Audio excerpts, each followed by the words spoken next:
제목을 말씀해 주세요. 황금 물고기입니다. 잘 읽어주고 재밌게 읽어주세요. 네. 황금 물고기? 어떤 내용일까?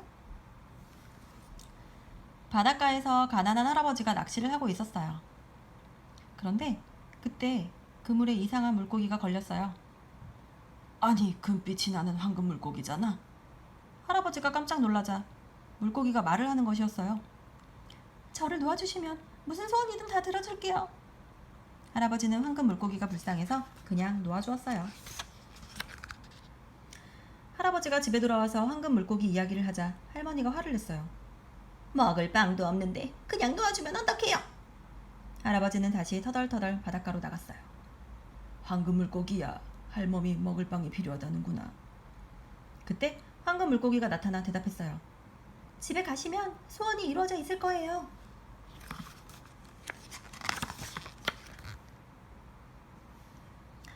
집에 오니 정말 식탁에 빵이 가득했어요. 이만하면 할멈이 기뻐하겠지? 그런데 할머니가 화를 더 내는 거예요. 아니, 고작 빵만 달라고 했어요?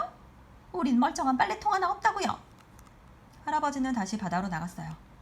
그리고 이번에는 황금 물고기에게 빨래통을 부탁했죠. 그런데 할머니가 또 화를 내는 거예요. 우리 집에 필요한 게 빨래통밖에 없나요? 큰 집이라도 달라고 하면 얼마나 좋아요. 할아버지는 다시 바다로 가서 황금 물고기를 불렀어요. 미안하지만 할멈이 큰 집이 갖고 싶다는구나. 걱정하지 마세요. 제가 소원을 들어줄게요.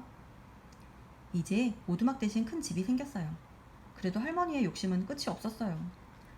난 큰 집도 좋지만 귀부인으로 살고 싶다고요. 할아버지가 다시 황금 물고기를 부르자 이번엔 파도를 헤치고 힘겹게 나타났어요. 할아버지는 할머니가 귀부인이 되고 싶어 한다고 말했어요. 이제 할머니의 소원대로 많은 보석에 시중을 드는 사람까지 생겼어요. 여보, 정말 귀부인이 되었구려. 아주 아름답소. 이제 귀부인으로 만족하길 바라오. 귀부인이 된 할머니는 딴 사람이 되어버렸어요. 이젠 귀부인이지 당신 마누라가 아니야. 그러면서 할아버지를 마구간지기로 부렸어요. 그러나 할아버지는 불평 한마디 하지 않았어요. 하지만 할머니 욕심은 끝이 없었어요.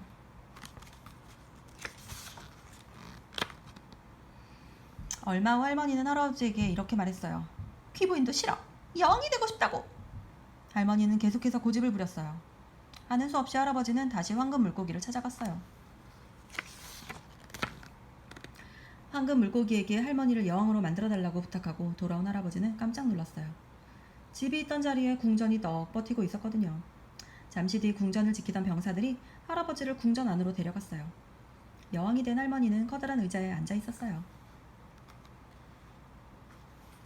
할머니 너무 욕심 많다. 그러니까. 소원을 다 들어줬으니 이제 나는 고기잡이나 할 수 있게 해주시오. 할아버지는 여왕에게 애원했어요. 무릎까지 꿇고 말이에요. 무리하다. 감히 여왕에게 부탁을 하다니. 여봐라. 당장 저 영감을 옥에 가두어라. 할아버지 갇혔다. 어디에? 감옥에 갇혔어. 결국 할아버지는 지하 감옥에 갇히고 말았어요. 그러던 어느 날 병사들이 할아버지를 끌고 여왕 앞으로 데려갔어요. 여왕도 별로야. 이제 바다의 주인이 되고 싶어. 황금 물고기 시중을 받으면서 말이야. 할아버지는 어쩔 수 없이 또 바다로 나갔어요.